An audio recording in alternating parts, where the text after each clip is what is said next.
हरिओम. लाओत्सेचा ताओबोध. योगदास श्री जयगणेश जोशी यांचे प्रवचन. अनात्म आकर्षक. मानव नित्य जीवन नैसर्गिकपणे अगदी सहजच जगत होता. ते नियतीला अपेक्षित असेच होते. ते त्याच्याही नकळत मानवतेला धरून होते. ते इतके नैसर्गिक आणि सहज होते की असे वागणे म्हणजे मानवता हेच मानवाच्या लक्षात येत नव्हते. लक्षात घ्यायचे कारणही नव्हते.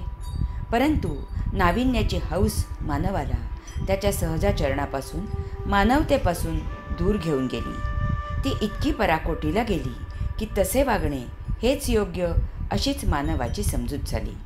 म्हणूनच मानवता म्हणजे काय ते शिकवण्याची वेळ ज्ञानियांवर आली. शरीराला हानिकारक असलेली, कौटुंबिक आणि सामाजिक व्यवस्थेला सुरुंग लावणारी दारू, बियर प्यायला लापटासारखे हजर होतात. त्यांना बियर कडूढाण लागत नाही, परंतु शरीराला निरोगी ठेवणारे कारले, मेथी त्यांना कडूढाण लागते. औषधी शेपूची भाजी नको होते. अत्याधुनिक विज्ञानाने वस्तुजगताचा सूक्ष्मातिसूक्ष्म भाग शोधून त्या पलीकडे असलेले आत्मतत्व साक्षात्कारित करण्यापेक्षा त्या सूक्ष्मातिसूक्ष्माचा भौतिक उपभोग घेण्याकडे मानवाचा कल आहे. दारूच्या अड्ड्यावर गेलेल्या काळूला घरी आणण्यासाठी साळूने जावे आणि तो स्वतःच तेथे दारू ढोसत बसावा, अशी अत्याधुनिक ज्ञानाची अवस्था झाली आहे. ते नित्य नवीन शोध लावत आहेत आणि त्याचा उपयोग भौतिक उपभोग वाढवण्यासाठी, असलेले उपभोग सुकर करण्यासाठी करत आहेत. भौतिक उपभोग, अनात्म वस्तुजगत महाआकर्षक, अतिमोहक आहे. त्यासाठी घ्यायचे कष्ट त्या मानाने सुसह्य आहेत.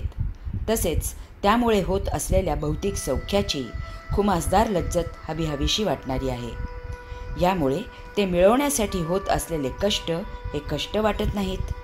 ते शोधणारा सर्व जगतात त्वरित नावलौकिक मिळवतो, सुप्रसिद्ध होतो. या प्रसिद्धीच्या गुदगुल्या सौख्य देणाऱ्या असतात. या उलट आत्म्याचा शोध आणि बोध हा भौतिक उपभोगांपासून दूर नेणारा आहे. भौतिक उपभोग कायमस्वरूपी नष्ट करणारा आहे, मौनात नेणारा आहे. देहादी इंद्रियांपासून ताटातूट करवणारा आहे. मनाला क्षीण हीन दीन करणारा आहे. भौतिक वस्तू जगतापासून दूर होऊन, बाह्य जीवनापासून दूर होऊन, भावभावनांच्या अतीत अंतरात्म्याकडे स्वतःच्याच अंतःकरणात झेपावायचे हे एक दिव्य कर्म वाटते. येथे हौस मौज काहीही नाही. सगळा कारभार वृक्ष वाटतो.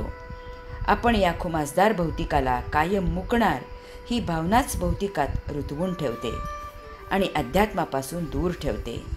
यामुळेच योगियांवर, ज्ञानियांवर वेळ आली आहे की भौतिक सुखदुःखापासून मुक्त, कैवल्यानंदी आत्मजीवनाची आवडी आणि गोडी निर्माण करून नैसर्गिक मानवी जीवन फुलवावे कसे, न्याय धर्म याची शिकवण देऊन त्याची संस्थापना करावी कशी.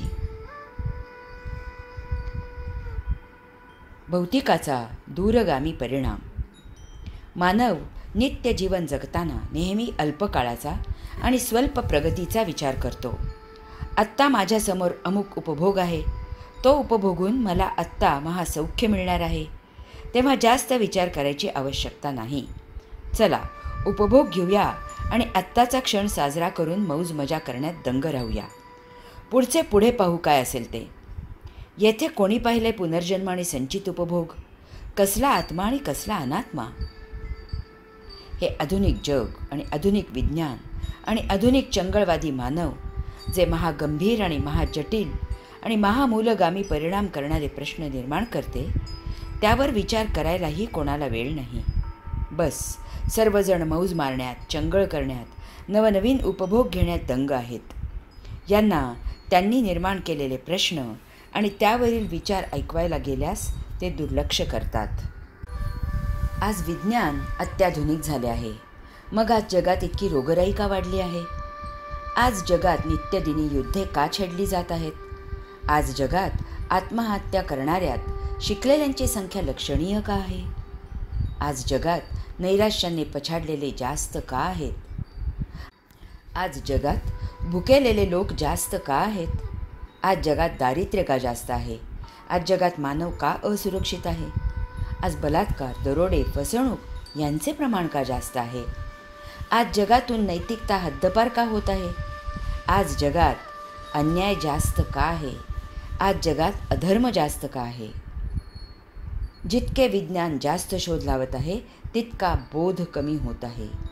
अन्याय थांबवायला न्यायालये वाढवावी लागत आहेत. धर्मसंस्थापनेसाठी सत्संग, अध्यात्म यांचे प्रशिक्षण वाढते आहे. जितके अपराध होत आहेत तितके पोलीस भरती होत आहेत.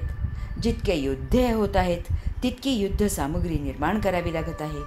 जितके रोग वाढत आहेत तितकी औषधे निर्माण करावी लागत आहेत. जितके मनोरुग्ण वाढत आहेत तितके मानसोपचार तज्ज्ञ वाढत आहेत. जितकी नास्तिकता वाढत आहे तितकी मंदिरे वाढत आहेत. जणू काही न्याय अन्याय, धर्म अधर्म, बोध अबोध, मानवता अमानवता, रोग औषधे, चोर पोलीस, युद्ध हत्यारे, सज्जन दुर्जन, अस्तिक नास्तिक, ज्ञान अज्ञान, योग भोग इत्यादींचे खूप सखोल काहीतरी नाते असावे. दोघेही जोडीजोडीने हातात हात गुंफून वाढत आहेत. जितके कायदे करावेत तितके ते प्रकर्षाने मोडले तोडले जात आहेत. जितके गुन्हेगार वाढत आहेत तितकी मंदिरे गर्दीने भरभरून जात आहेत. जितके उत्पादन करावे तितकी गरिबी वाढत आहे. लाओत्से उपदेश करतो की तुमच्या उच्चतेतच तुमची नीचता सामावलेली आहे. उच्चतेचा तोरा दूर करून जरा खाली वाका आणि काही जाणता आले तर जाणा. हरि ओम.